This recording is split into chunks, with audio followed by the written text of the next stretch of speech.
everyone, welcome back to my channel.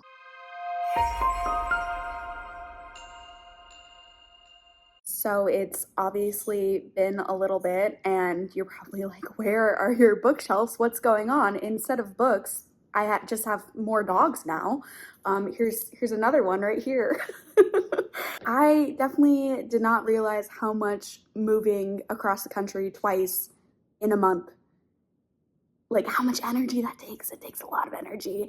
And I just haven't had enough time in the day while still working a full-time job to be posting videos and be reading, honestly. Like even my reading has slowed down a ton. So first and foremost, if you're back here, hi, it's been a long time. I'm sorry it's been so long. I did not anticipate that this break would be such an extended one. I am almost done with my move. I am moving into my New York City apartment in just a couple of days now. I'm still crashing at my friend's house in Kansas currently, so that's who these extra dogs are. Of course, Teddy is mine, but we have 2 extra dogs here and they are my friend's dogs. But I just first wanted to address the elephant in the room that, hey, it's been a while. I'm still alive. I'm here. I just have been so busy with work and with moving. Moving is about to be finished soon. We just have like 1 more week of moving and then regular content should be back. It should be back. Thank God. Finally. But I'm excited for this video to be the first one I've done in about a month, I think, because this is one of the most exciting videos I've ever made. So this is me announcing my SPFBO Semifinalist. So a little bit of background on SPFBO. I'm gonna link Cassidy's video explaining this whole process in the description box below. But basically Cassidy, my good friend over at Covers with Cassidy, was selected to be an official SPFBO judge. And SPFBO is a self-published fantasy blog off. So it's basically like a competition for figuring out what the best self-published fantasy books are that year. There's 300 entries and we get down to 1 finalist. And Cassidy, being an official judge, has asked me, along with a lot of other great booktubers and bookstagrammers, to be a part of her team. And we all read 10 entries, so Cassidy was assigned 30 entries. We all read 10 entries. Each book got read twice. And based on our 10 entries, we all select 1 semifinalist. And there's 6 of us, so Cassidy will get 6 semifinalists, and from those 6 semifinalists, she chooses 1 finalist. And there are 10 official judges, so there's going to be 10 finalists in the competition. And I have finished reading my 10 entries, and I do have a semifinalist to announce today, which is very exciting. I am the last in my team to do this, so I'm going to be linking everyone else's videos and Instagram posts down below. The team was made up of Mel, Sandra, Bree, Rachel, Deb, and myself. All of their channels / Instagrams will be linked down below. But basically, they have all already selected a semifinalist. I am the one that has been taking so long to get this done, just with how much has been going on in my life. But I am just so excited to finally be getting this video out there. With that being said, unfortunately, every book that I do not pick as a semifinalist that has not already been selected as someone else's semifinalist has been officially cut from Cassidy's team. And so after this video, there's officially only 6 semifinalists left with Cassidy out of the 30 books that Cassidy was assigned. Actually, scratch that. We have a semifinalist overlap with Sandra and Deb. So 5 semifinalists after this video. So I will be talking through all the books that I was assigned because I would recommend every single one of these books to someone out there. So I want to give a little synopsis and a little pros and cons list, and then we'll work our way up to my semifinalist. I'm going to start by talking about 5 books that have not been ranked at all, and then we'll move into my top 5 books out of the ones that I read. First book I'm going to talk about is Blood of the Lion, and first thing to get out of the way is that this is a semifinalist. It's not my semifinalist, but it is Mel's semifinalist. So this is a great book because Mel loved it, and I'm excited to see how it does in the rest of the competition. But the synopsis, if you haven't heard of this book yet, this is an epic fantasy that follows 3 main protagonists, including a woman with a relic who's being hunted, a king with a deadly curse, and a mysterious man with a dragon that just wants to stay out of the way. This is a book involving demons and gods, destiny and dragons, and It has so many aspects to it that make it such an intriguing epic fantasy, and so many parts of this book screamed like my name, but for some reason, I just didn't get along with this book as much as I wanted to. However, I truly believe this was a me problem in the moment. I had actually planned on coming back and revisiting this book after I had finished all the other books, but then when Mel selected it as her semifinalist, I was like, okay, it's okay. This book has already been pushed forward as a semifinalist, so I'm not going to revisit it just in this moment, but I do plan on revisiting it sometime in the future. Some of the things that I wasn't vibing especially well with was just the writing style, or I guess maybe the pacing more specifically. I felt like we were getting lots and lots of backstory dropped in, and there wasn't as much progress in the present story, and I felt like I kept getting pulled out when we would go into a long backstory segment. However, I truly still recommend this book to everyone that's a fan of epic fantasy to read. In fact, I will still be rereading it to try to get along with it a bit better, because the concept of this book is like one of the coolest freaking concepts ever. The plot was so interesting, the characters were so interesting, and the world, like, I just want to know so much about this world. It was such a cool world. Like, I mean, how can you say no to demons, gods, destinies, dragons? Like, what? What? That's so freaking cool. So Blood of the Lion is not my semifinalist. It is Mel's semifinalist, and I would recommend it to epic fantasy people, and I'm actually recommending it to myself to go back and reread.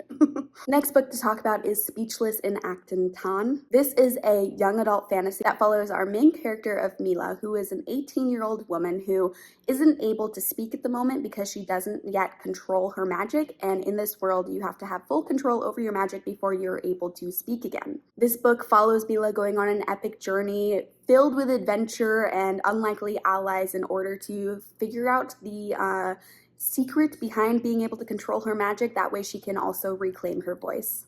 Some parts of the book that didn't work especially well for me are that I felt like a lot of the problems in this book were solved too quickly, and I wanted a little bit more depth from this story. However, I say that all with a huge asterisk because this is a young adult book. And so if you are a fan of young adult fantasy, I think you will really like this book because the world was so unique. It felt like a brand new world. It felt like a brand new book that I was reading. I mean, this is a world filled with city of bones. I mean, people are like walking along giant rib cages that fill up like the buildings of the world. There's like giant ants that people ride on in this world. Like, it's a cool freaking world. And the imagery of this world was just so magical. I mean, I'm not someone that typically pictures things in my mind, but I feel like this book really was wanting me to picture everything because the author spent a lot of time giving us this amazing, incredible imagery. Next book to talk about is Lovecrafted.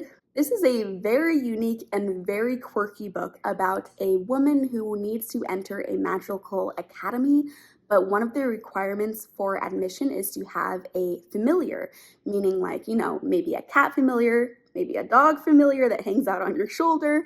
And so our main character does some work to figure out their familiar, and it turns out their familiar is you, the reader. So as you can imagine, this is a book filled with humor, filled with quirks, and it is a queer book as well.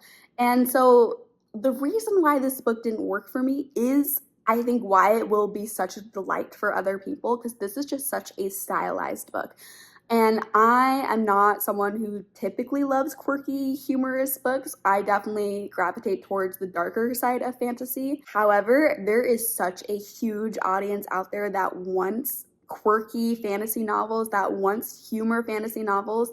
And I wouldn't necessarily say this is like cozy fantasy, but I think this would be something that if you like cozy fantasy to check out, because it checks a lot of the same boxes. But I'm not saying this is cozy fantasy, just to be completely clear. So I would really highly recommend this book for people that are just wanting a brand new fantasy experience, because I can almost guarantee that this fantasy book is going to be unlike anything else you've ever read.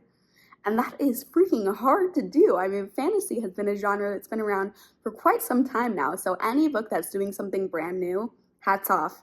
Good for you, Lovecrafted. Next book to talk about is Prince of the Fallen, and this is an epic fantasy that is all about this abandoned boy who goes out into the world to try to figure out why he was abandoned, but when he saves a princess, he kind of gets thrown into this world of court intrigue and assassins. And there's lots of religious conversations in here, like religious quarrels, factions of religion that maybe don't have the best motivations, maybe they do, who knows. And this is a story that's all about this man trying to figure out who he is, who his identity is, and why is he important to so many people. Now, the reason why this book didn't work as well for me as I wanted it to is I felt like I never was able to fully get to know the characters. I really wanted to because the characters felt interesting, but there just always felt like there was some distance between me, the reader, and the characters. However, this book I still would recommend for lovers of epic fantasy because there were such intriguing family dynamics in the story, and then the religious conversations were such cool conversations to be having. I'm a sucker for fantasy with interesting religious dynamics in it, and this book definitely had it. Teddy is being a little bit distracting right now. Oh man, hopefully his shenanigans make up for the lack of books in my background in this video. Oh my goodness.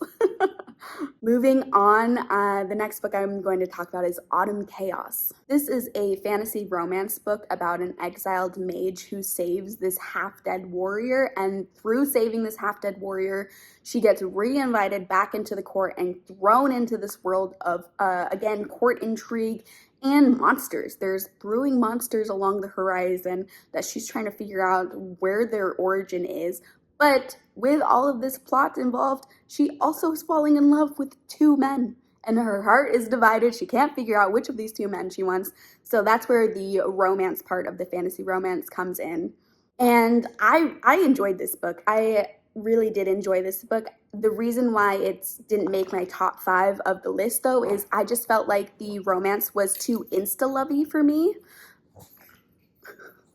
The background's a little chaotic right now.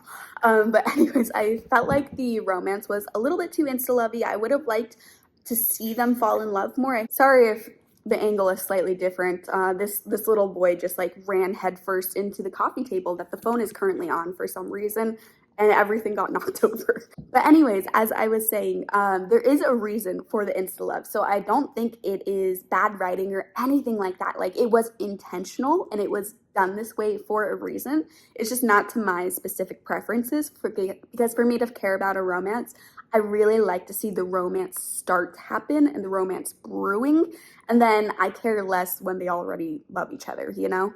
But some of my favorite parts of this book were actually the plot. The plot was so fun. Our main character was so sassy and badass too, and I love a badass, sassy main character. She was so fun to read about. I often found myself like chuckling while reading this book, and I read it super quickly too. And this book isn't that short, so the fact that I read it so quickly without an audiobook is a pretty big deal for me, so that kind of tells you how entertaining it was. Now I'm moving into my top 5. So these are ranked. So this is my 5th place book, and my first place book is my semifinalist. So in 5th place for me personally is Regeneration. This is a YA urban fantasy following a young woman in foster care who gets thrown in front of the Fae court and told that she basically has to join this group of people that are hunting a Fae fugitive. In the group is also her ex-boyfriend, so we have some fun drama there. And I just really enjoy urban fantasy, so I had a pretty fun time with this book. The reason why it's not higher on my list is I did want a little bit more from the plot. I felt like this was very much a character-focused book,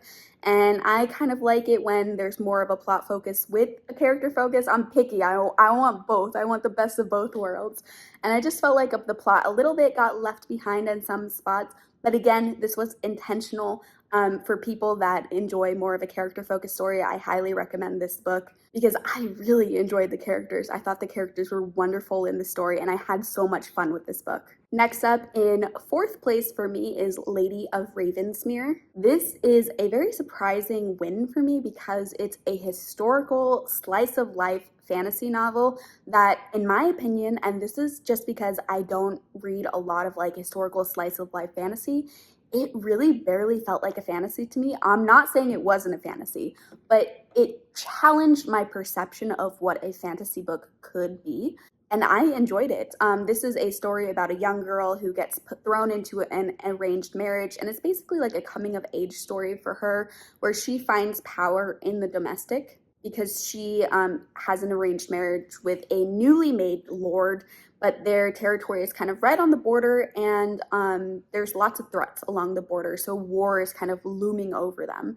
And this is a newly made lord, so he doesn't really know what he's doing, and she is a young woman who is thrown into this situation and has to take control from the domestic side of things. I really appreciated how this book showed us that there is power in unconventional ways.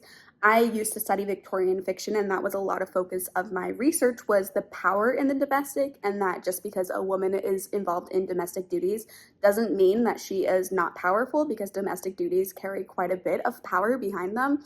And so I really enjoyed the nuance in power in Lady of Ravensmere. How we saw these domestic duties really changed the future for this household. In this book, the characters were so complex. Like, every single character had nuance. Every single character had things that they shouldn't be doing and things that they should be doing. And, no character was perfect, but no character was evil. It was just like the perfect balance of characters that felt so human. And even though you might be so angry at certain characters for their decisions, you understand why they made those decisions. It felt true to them. Now, the reason why this book isn't higher up on my list is pretty similar to Regeneration, where I just wanted a little bit more from the plot. I think the characters in Lady of Ravensmere were strong enough for it to be in this fourth place spot, but the plot really came and went. We had moments where there were plot, and then we would go 100 pages and there was no plot. That's not to say, though, that those 100 pages were filler or anything. Those 100 pages were filled of character complexity and character development through subtle small moments.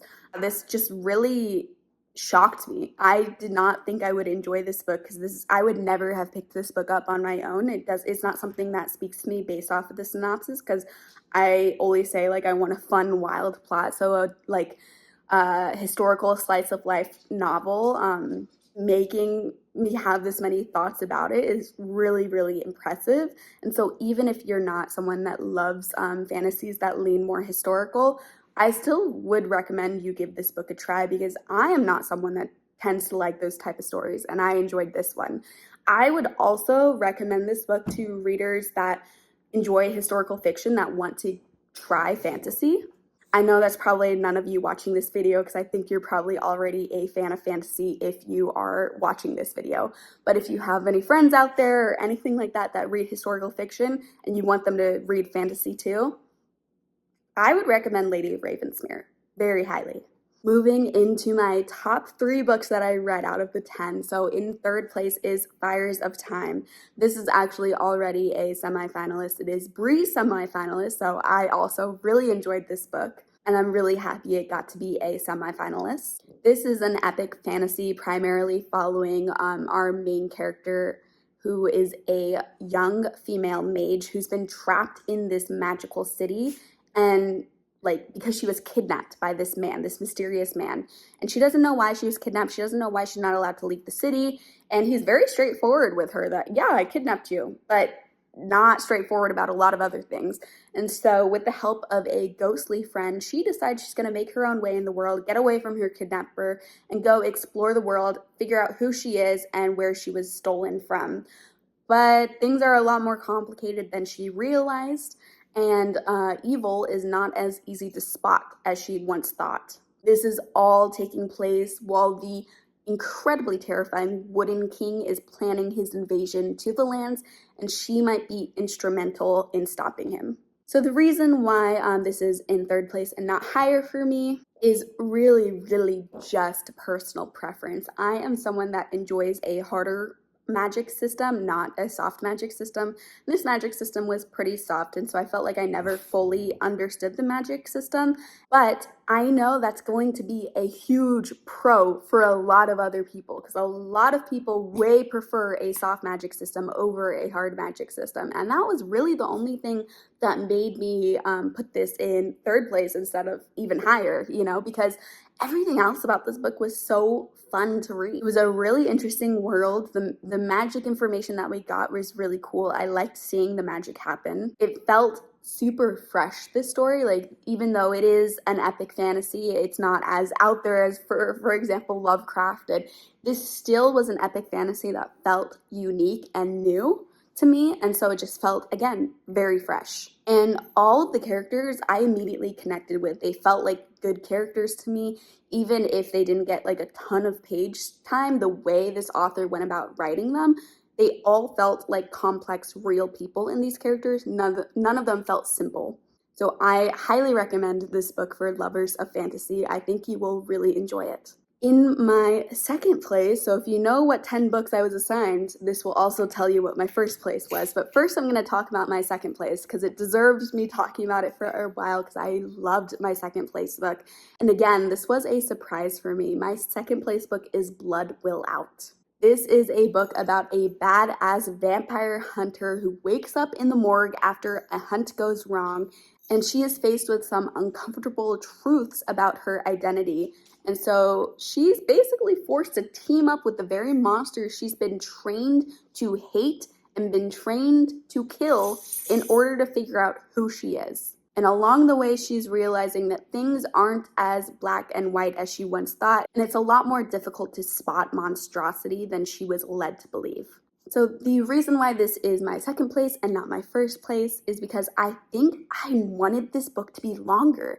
I found it fairly predictable, and so I wanted a bit more complexity in there, and I feel like the way I would have preferred this more complexity and for it to be less predictable is if there was just a bigger page count. This is a fairly short book, and I think the story of where we started to where we ended up deserved even more pages, but that could just be me having loved the pages we got so much that I was like, give me 100 more, please.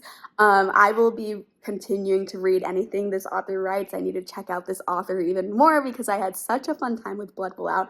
We had such a badass main female character, and you know I love a badass female main character. And the development these characters went through was so satisfying. It was just such a pleasurable read because I loved where we ended up. And it was so entertaining and fun and bingeable. I read this in one sitting. While I was waiting at half-price books to price out the books that I was selling to them, I just sat in the corner, didn't even have a chair, was just sitting on the ground reading this book, and time flew by because suddenly I had finished the book and I was still in half-price books sitting in a super uncomfortable wooden corner. So that tells you how freaking fun and entertaining this book is if it made me forget that I was sitting on a hard floor in the corner of the half-price books for like an hour or two. It was definitely longer than an hour. I think it took me longer than an hour to read this book, but honestly, I could not tell you how long it took me because I just was like in a different place. I was in the Blood Will Out world. I was not actually present in half-price books anymore when I was reading this. I would highly recommend this book to all of you watching this video. I just love vampires too, so any book with a vampire I'm automatically gonna have a fun time with, and this does not disappoint. But now, we're moving on to my first place book and my semifinalist, and this is a new semifinalist, so I'm adding a semifinalist for Cassidy to read. I actually have it sitting in front of me, so drum roll please. My first place book, my semifinalist, and a new all-time favorite of mine is Sword of Mercy and Wrath. Oh my god, I loved this book so much. Oh my goodness, let me tell you what it is about. So this is an epic fantasy about werewolves, and we follow Celine, who is betrayed in a violent way by her father, and she is vulnerable, and she is basically taken in by I have it written down here so I didn't forget the name, by the Order of the Golden Swords Inquisitors, and they are a scary group of people. And so we see her going through training with them to become super badass, and there is a lot of very interesting religious conversations in this book, where we see religion being used in certain ways that make me, the reader, uncomfortable in the best way possible. So through her training, she vows to unleash vengeance on the god-cursed werewolves.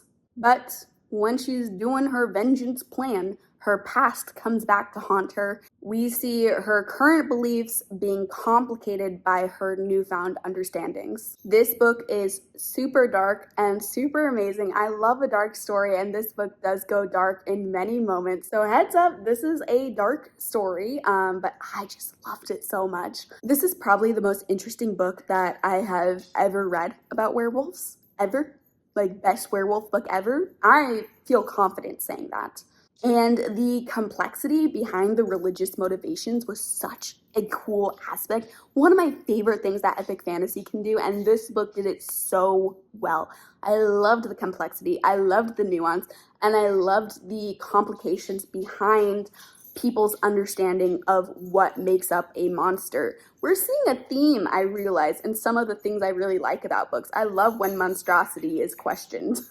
We also see the importance and the perhaps insidious nature of finding communities and wanting to feel like you belong. And this book is super fast-paced, like so fast-paced. If I had to offer one criticism about the book, I think it would be that it's almost like too fast-paced in some points. Some points I wanted us to slow down. But again, that could just be me wanting a million more pages from this book because I loved it so much. I already have gotten, these are actually birthday presents sent to me by my friend Hillary here on in the bookish community, but I do have the sequel in front of me, and I plan to read this soon as I possibly can. And first, this does not come into play for the competition, right? But can we just appreciate how beautiful these covers are? I love them so much. They're so freaking pretty. But yes, that is all of the books that I read for SPFBO, and I'm very happy that Sword of Mercy and Wrath is my semifinalist. I loved this book so much. Highly recommend it to everyone, and this is a book that I would recommend to people that just want a dark story in general too. So where Lady of Ravensmere could be recommended to historical fiction readers, if you're trying to get your friends into fantasy and they read dark books like horror or thriller books, maybe recommend this book to them, because this could be a good gateway into fantasy too. I don't normally do this in my videos, but I would love for anyone watching this to read whatever books sounded good to them. So I'm going to have all the books I talked about linked in the description below. Please go check them out. Please read them. All these authors are self-published authors, so we got to support the self-published author community, because they are truly coming out with the most interesting stuff right now, in my opinion, because all self-published fantasy just feels more unique, more fresh to me, more fun to read. So if you haven't yet gotten far into the self-published fantasy scene, here's your chance to do so. Read some of these books below. Definitely read Sword of Mercy and Wrath, for example, because it's so good. It's so good. I really hope Sword of Mercy and Wrath goes far in this competition. I believe it is an amazing book, and I'm just so happy to have found not only a semifinalist, but a brand new favorite for me. That is the end of the video. Again, thank you for sticking around. Sorry about the boring background. Soon I will be back in a place where I can have bookshelves as my background, but we're just a little bit in limbo right now. If you enjoyed this video, please consider liking and subscribing for more content, and let me know down in the comments which books you plan to read from this video, because I would love to see everyone say that they plan to read a bunch of books that I just talked about, because they all deserve to be read. I'll see you in my next video. Bye!